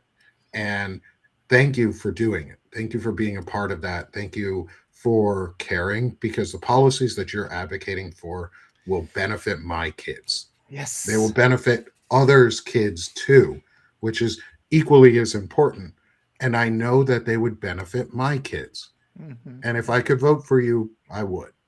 Like, I can't vote for you because you're not in my district. I'm gonna go you're like in this. California, but I will happily advocate for you, and I would love to have you back on for more discussions, because it's fantastic. And this is what we're trying to do, because your ideas, we need ideas, and we need a plan, and we need people who are willing to do those things and put them forward. And Abel, you seem like someone who's going to do that, seeing as you've done it in your own district already for kids. And someone who helps kids and does good for kids is probably a good person. Like, I hope so. I try. Like, I want just good, normal people. And it's so important that you all continue to subscribe and help build this platform so that we can amplify more the voices that are needed right now. And I would love to continue building this relationship so that we can keep talking as your candidacy goes forward, and hopefully as we see you in Congress, and get your message out, because these types of things are super important, and getting this message out to everybody, and your district specifically, which I think Shane is nearby his district. We got to get you in touch with Shane Yerrick, who's one of my colleagues and contributors or friends on a show called Palin Talk, where we talk tech, no fascism, with a comma in there, tech, comma, no fascism, play on words. But I think you'd be a great discussion in there around tech and education and how that impacts, and what policies could be advocated for and platformed and actually implemented into law so that we could better educate our children. So that was long-winded to say thanks everyone for being here. You guys are awesome. To everyone in the audience, smash the heart one last time. Hit the subscribe button if you're on Substack in that top left corner so that you subscribe to all of the folks who are here. I'll make sure if anybody is missing that they're added at the end so everybody can have access to the video. Thank you so much, everybody. Let's go have a great day. We're all done being this sick of this shit. We're all done being sick of the shit.